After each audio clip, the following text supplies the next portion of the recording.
Everything you believe about helping the poor might be making them poorer. Everything you were taught about preventing economic crises might be causing them. And economists who prove this, with data so overwhelming his critics couldn't refute it, only ignore it, died knowing most people still believe the opposite. Milton Friedman spent 60 years presenting evidence that made establishment economists furious. Not because he was wrong, because he was right, and admitting it would require abandoning policies that give politicians power and bureaucrats jobs. You've heard his name. You know the phrase, there's no such thing as a free lunch. Maybe you've seen the famous clip where he destroys Phil Donahue with calm logic. But what you probably don't know are the specific ideas that made Friedman radioactive in academic circles. Ideas that remain controversial today precisely because they're still true, and the truth is still inconvenient. Here's what fascinates me most. Friedman wasn't some angry ideologue ranting about freedom. He was a data-obsessed empiricist who started many of his investigations expecting to confirm conventional wisdom. Then the evidence showed him something else entirely. And unlike most academics who bury inconvenient findings, Friedman had the intellectual courage to follow the data wherever it led, even when it led conclusions that would make him enemies for life. You're living through exactly what Friedman predicted. The inflation crushing your purchasing power. He explained its cause 50 years ago and was called extreme. The government programs that clearly don't work but never end. He showed why they're designed to fail and was called heartless. The educational system that spends more while producing less. He proposed a solution in 1955 that's still considered too radical to implement fully. Think about that. We have solutions to our biggest problems, backed by decades of evidence. And we can't use them because they threaten the wrong people's power. This is an ancient history. This is about why your grocery bill doubled, why your kid's school is failing, and why the economic experts on TV keep being wrong about everything. Friedman understood what they refused to admit. Economic laws don't care about good intentions. Reality doesn't bend because a policy sounds compassionate. If you ever felt gaslit by economic experts who blame inflation on everything except money printing, you're not crazy. If you wonder why we keep trying the same government solutions that obviously don't work, you're asking the right question. And if you've been told that questioning these failed policies makes you heartless or extreme, you've experienced exactly what Friedman faced his entire career. Here's what you're about to discover. 5 specific ideas that remain controversial not because they're wrong, but because they're right in ways that powerful institutions can't afford to acknowledge. Friedman didn't just theorize. He predicted, tested, and proved. And what he proved should change how you see every economic debate happening right now. If you want to understand economics that actually explains reality instead of justifying government power, subscribe to this channel. We explore thinkers who had the courage to follow evidence over orthodoxy. Now, let's dive into these 5 ideas, starting with number 5 and building toward the most controversial of all. Let's start with the idea that sounds most extreme, but has the most evidence behind it. Friedman wanted to either eliminate the Federal Reserve entirely or force it to follow a simple mathematical rule, removing all human discretion. You know what's wild? This isn't some libertarian fever dream. This comes from Friedman's exhaustive study of monetary history, particularly his 900-page masterwork, A Monetary History of the United States, co-written with Anna Schwartz. They analyzed every business cycle, every panic, every crisis from the Civil War to 1960. And you know what they found? The Federal Reserve, created in 1913 specifically to prevent financial crises, actually caused the worst crisis in American history. The Great Depression wasn't a failure of capitalism. It was a failure of the Federal. Between 1929 and 1933, the money supply contracted by 1/3. Banks failed not because they were reckless, but because the Fed refused to act as lender of last resort.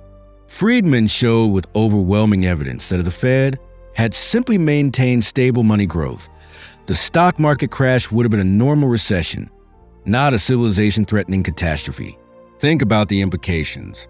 The event used to justify massive government expansion, the New Deal, permanent regulatory state, the entire modern welfare apparatus, was caused by the very institution designed to prevent it. And this isn't speculation. Ben Bernanke, as Fed chairman, admitted Friedman was right. Regarding the Great Depression, you're right, we did it. We're very sorry. But here's where it gets really interesting. Friedman didn't just prove the Fed caused the Depression. He showed that discretionary monetary policy always fails because of what he called long and variable lags. By the time central bankers recognize a problem, design a response, and implement it, the economy has already changed. They're always fighting the last war, usually making the current situation worse.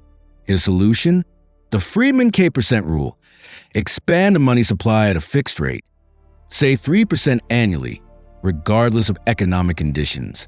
No discretion, no expert judgment, just a simple rule that provides stability and predictability. Imagine telling the chairman of the Federal Reserve, "Your job is now automated. Follow this formula. Your expertise is not needed." You can understand why this idea made Friedman wildly unpopular in central banking circles. Notice how this works in reality. After 2008, the Fed printed trillions, told us it wouldn't cause inflation. Then when inflation hit, they said it was transitory. Then Putin's fault. Then corporate greed. The script Friedman predicted. Central planners fail, blame external factors, demand more power to fix the problems they created. You're watching in real time why Friedman wanted to either eliminate the Fed or strip it of discretionary power. Because your grocery bill isn't Putin's fault. It's not corporate greed. It's what happens when you print 40% of all dollars in existence in 18 months and expect no consequences. This idea remains radioactive because it threatens one of the most powerful institutions in the world. The Fed employs thousands of PhD economists who would have to admit their expertise is not just unnecessary, but actively harmful. The political class would lose the ability to juice the economy before elections. The entire edifice of macroeconomic management will be revealed as emperor's new clothes. But Friedman didn't care about protecting anyone's prestige. He cared about evidence. And the evidence said, central banks cause more instability than they prevent. Either automate them with rules or abolish them entirely. That's number 5. And we're just getting started. Here comes something that'll surprise you. Friedman proposed giving poor people direct cash payments from the government. No conditions, no social workers, no bureaucracy, just money. Wait, wasn't Friedman the ultimate free market guy? How is this radical? Let me show you something amazing. In 1962, when the war on poverty was just beginning, when the welfare state was considered the obviously compassionate solution, Friedman proposed something called a negative income tax. The concept is beautifully simple. Below a certain income threshold, instead of paying taxes, you receive payments. The poorer you are, the more you get. But as you earn more, the payments decrease gradually, preserving the incentive to work. Why was this radical? Because it would eliminate the entire welfare bureaucracy overnight. Think about current welfare, food stamps, housing vouchers, Medicaid, TNF disability, dozens of overlapping programs, each with its own eligibility requirements, its own bureaucrats, its own perverse incentives. A single mother can face effective marginal tax rates over 80%, meaning if she takes a job or gets a raise, she loses 80 cents of every additional dollar in reduced benefits. The system actively punishes exactly the behavior we supposedly want to encourage. Friedman looked at this and asked, what if we just gave people money and let them decide how to spend it? The welfare bureaucrat, hearing this, must have felt their blood pressure spike. You're saying my expertise in determining what poor people need is unnecessary? That poor people might know better than I do what would actually help them?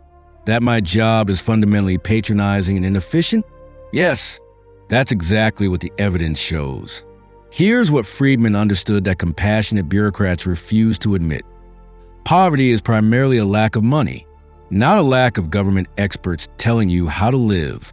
If you give poor people cash instead of in-kind benefits, They don't waste it on drugs and alcohol. Study after study confirms this. They buy what they actually need.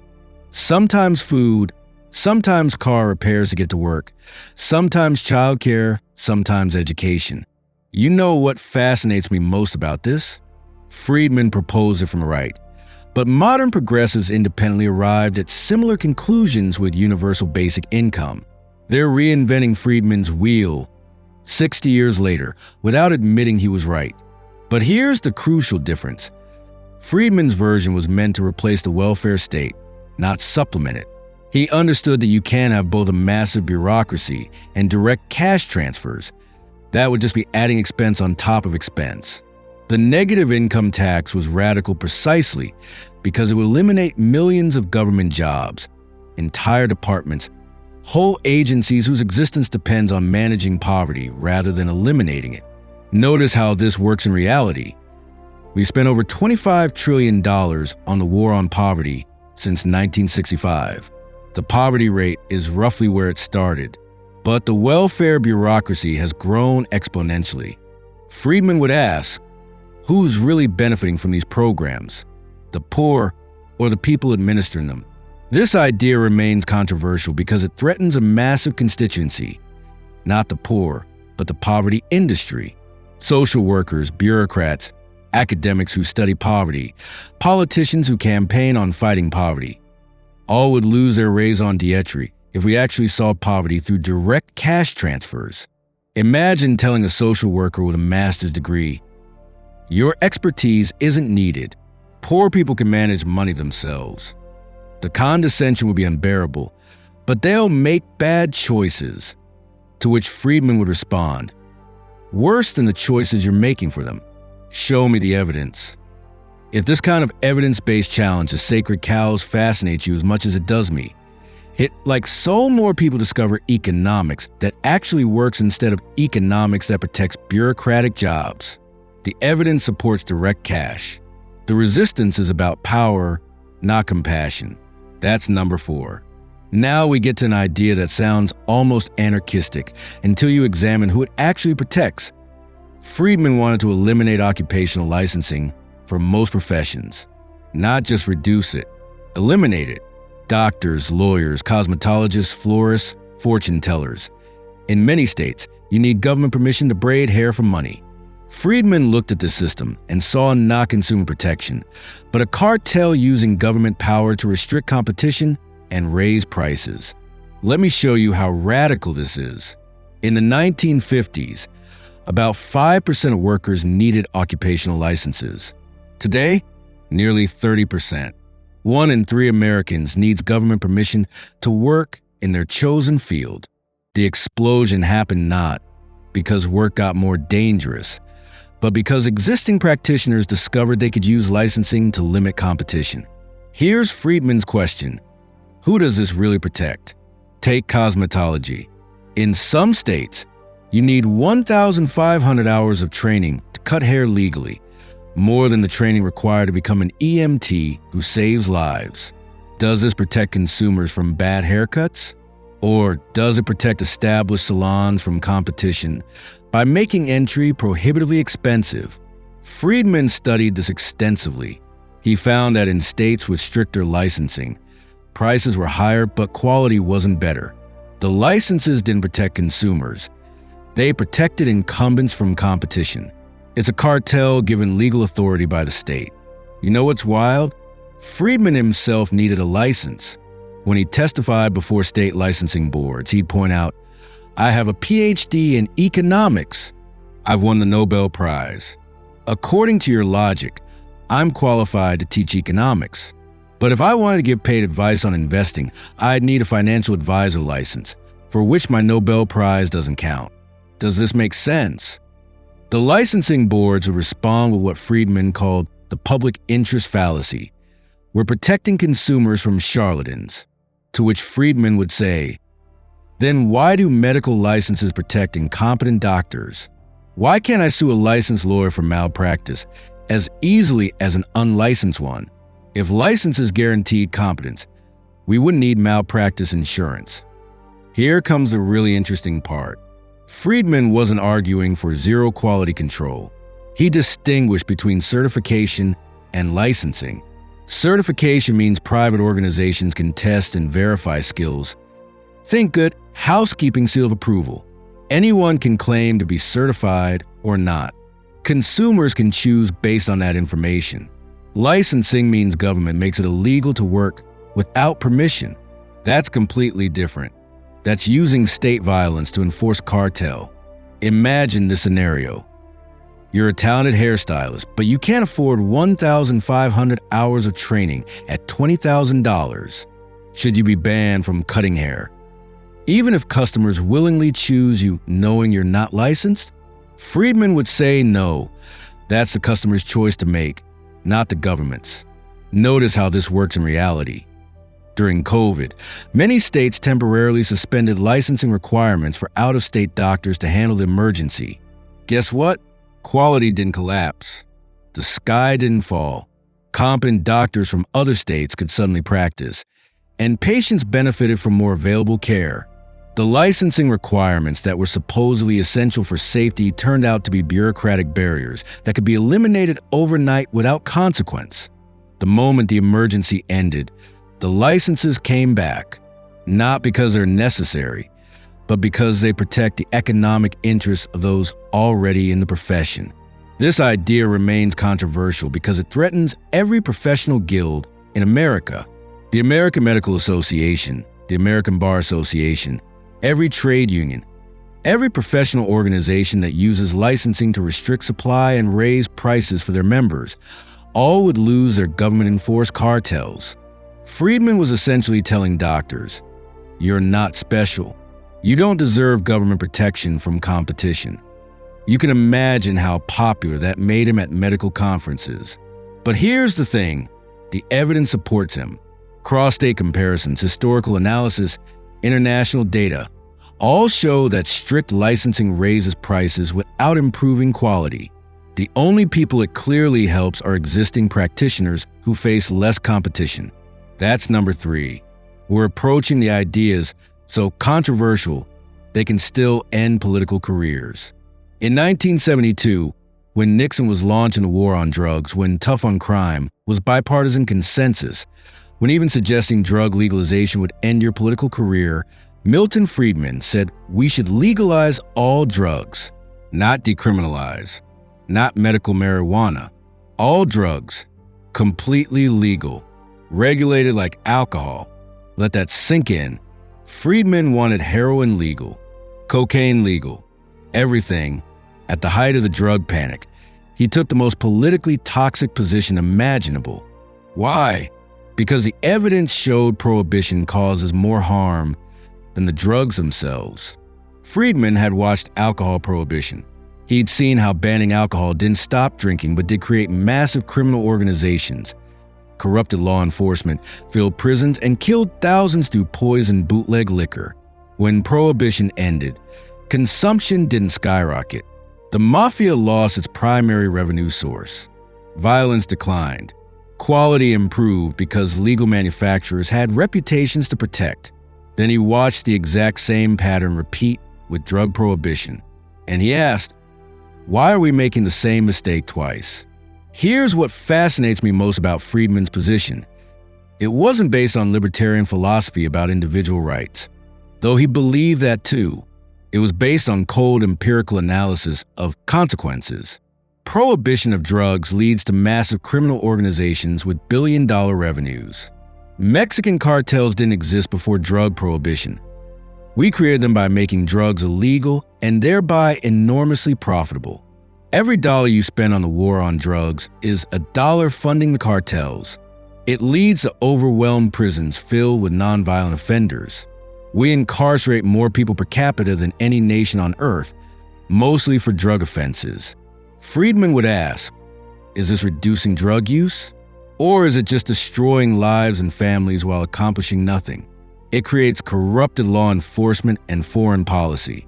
When cops can seize assets from drug suspects, when entire police budgets depend on drug enforcement, when foreign aid is conditioned on drug cooperation, you created massive perverse incentives, and it produces dangerous products because of zero quality control.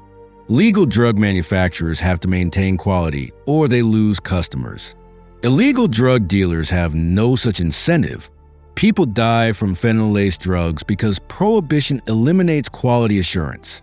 Friedman would present these facts and ask, even if you hate drugs, even if you think they're immoral, is prohibition actually reducing use? Or is it just making everything worse? The data was clear. Portugal decriminalized all drugs in 2001. Usage didn't explode, some metrics improved. Overdose deaths plummeted. HIV infections from needle sharing declined. Why? Because users could seek help without fear of arrest, and because quality control improved. Notice how this works in reality. We spent over $1 trillion on the war on drugs since Nixon. Drugs are cheaper, purer, and more available than ever by every metric. Prohibition has failed to achieve its stated goal, but it has succeeded at expanding government power, militarizing police, and incarcerating millions, primarily Black and Hispanic Americans. Friedman saw this in the 1970s. He predicted it would fail. He predicted the racial disparities. He predicted the police militarization. And he was called extreme for suggesting an alternative. Here's the part that makes politicians uncomfortable. Friedman wasn't saying drugs are good. He was saying prohibition doesn't work and causes catastrophic collateral damage. There's a crucial difference between I oppose drug use and I support drug prohibition. The first is a moral stance. The second is an empirical claim about what policies work. This idea remains the most politically toxic thing Friedman ever advocated. Even politicians who privately agree with him won't say so publicly. Being tough on crime still polls well. Admitting the war on drugs was a $1 trillion catastrophic failure means admitting bipartisan consensus was wrong for 50 years. But Friedman didn't care about political viability. He cared about evidence. And the evidence screamed, prohibition of drugs is causing more death, violence, and social destruction than the drugs themselves. You want to defund the cartels overnight? Legalize drugs. You want to empty the prisons? Legalize drugs. You want to stop police militarization? Legalize drugs. You want to reduce overdoses? Legalize drugs so there's quality control. The solution is obvious. The political doesn't exist. That's number two, and it shows how evidence-based conclusions can be too true to implement. Here it is, the most radical idea Milton Friedman ever proposed. The one that still makes people gasp. The one that reveals whether you actually believe in freedom or just talk about it. Friedman wanted to eliminate government-run schools entirely, not reform them, not improve them, eliminate them. Replace the entire public education system with a free market funded by vouchers. In 1955, when faith in public schools was near universal, when suggesting privatization was educational heresy, Friedman wrote that government should get out of the schooling business, not reduce involvement. Get out completely. Here's exactly what he proposed. Government provides every family a voucher worth, say, $10,000 per child. Parents choose any school they want. Public, private, religious, secular, Montessori, classical, whatever. Schools compete for students. Bad schools close. Good schools expand. Simple market dynamics. You can feel the resistance already, can't you? But what about poor children? What about equality? What about civic education? Schools aren't businesses. Let me show you why Friedman considered these objections empirically backwards. First, the poverty argument. Right now, rich families already have school choice. They can afford private school or moving to good districts. Poor families are trapped in whatever government school exists in their neighborhood. Friedman's system would give poor families the same choice rich families have. Vouchers would make private school accessible to everyone, not just the wealthy. The current system entrenches educational inequality while pretending to solve it. Second, the quality argument. Friedman would ask, name another service that's improved through government monopoly. The DMV? The post office? VA hospitals? Why would schools be different? Competition drives improvement in every other sector. Why not education? The evidence proved him right. When Milwaukee tried school vouchers in a limited program, the results were clear. Voucher students showed better academic outcomes.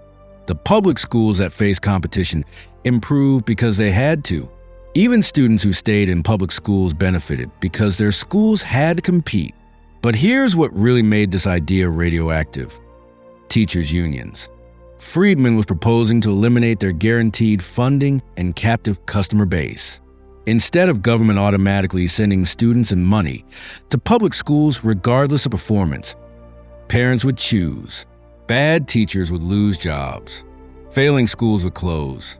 The entire edifice of tenure, seniority, and job protection would collapse.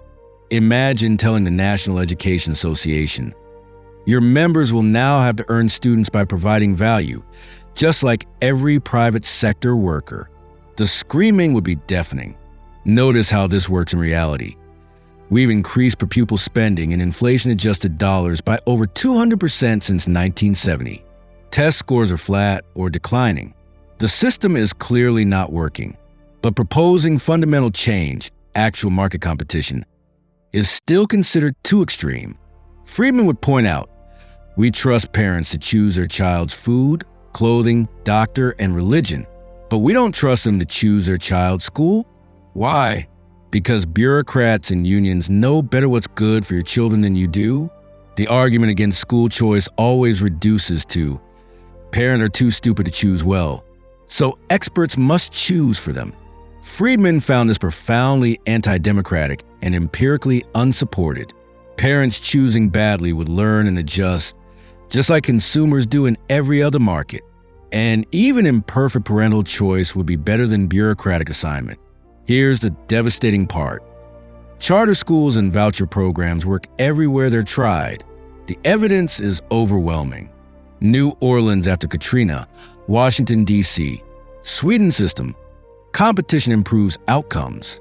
But teachers' unions are the largest donors to the Democratic Party. So meaningful reform remains politically impossible. Friedman proposed this in 1955. We're still debating it 70 years later. Not because the evidence is unclear, because the interests threatened are too powerful. This is the most radical Friedman idea because it threatens the largest public sector union in America, challenges the deepest assumption about government's role in society, and proposes market solutions for something people consider too important for markets. Friedman would say, precisely because education is so important, we can't afford to leave it to a government monopoly. The stakes are too high for the inefficiency we tolerate. That's number one. The idea is still too radical to implement despite 70 years of evidence. Do you see the pattern now? Every single one of these ideas, from the Federal Reserve to drug legalization to school vouchers, threatens a powerful constituency that benefits from the status quo, not the people supposedly helped by these policies, the people administering them. The Federal Reserve threatened, central bankers and their academic enablers. Welfare replaced with cash, the poverty bureaucracy. Occupational licensing eliminated, professional cartels. Drug legalization, law enforcement and prison industries. School privatization, teachers' unions. Friedman's radicalism wasn't ideological extremism. It was following evidence to conclusions that powerful interests couldn't afford to acknowledge. Here's what you need to understand. These ideas aren't controversial because they're wrong. They're controversial because they're right in ways that threaten too many jobs, too much power, too much prestige. Think about what's happened since Friedman proposed these solutions. The Fed has caused multiple crises. Welfare spending increased while poverty persisted. Occupational licensing exploded while quality stagnated. The drug war failed by every metric. Public schools deteriorated while spending soared. We have evidence-based solutions. We can't use them because implementing them would require powerful institutions to admit they're unnecessary or harmful. The Federal Reserve would have to admit discretionary monetary policy causes more problems than it solves. The welfare bureaucracy would have to admit direct cash works better than their expertise. Professional guilds would have to compete on merit instead of government protection. The prison industrial complex would have to find new revenue. Teachers' unions would have to earn students instead of being guaranteed them. Friedman knew this. That's why he spent his entire career not just proposing solutions, but meticulously documenting evidence. He knew the resistance wasn't intellectual, it was institutional. You can't reason someone out of a position their salary depends on maintaining. But here's what gives me hope. You're watching these systems fail in real time. The inflation Friedman predicted from Fed discretion is crushing your purchasing power. The welfare state he critiqued is obviously not working. The licensing requirements he opposed are transparently protectionist. The drug war he condemned is a visible catastrophe. The school system he wanted to privatize is clearly broken. Reality is the best teacher, and reality is teaching Friedman's lessons whether we acknowledge him or not. Starting today, when you hear an economic proposal, ask yourself Friedman's question: who benefits from this policy? The people it's supposed to help, or the people administering it? When politicians propose more Fed intervention, ask, has discretionary monetary policy ever worked, or does it just give central bankers more power? When they expand welfare, ask, is this helping poor people or creating more government jobs?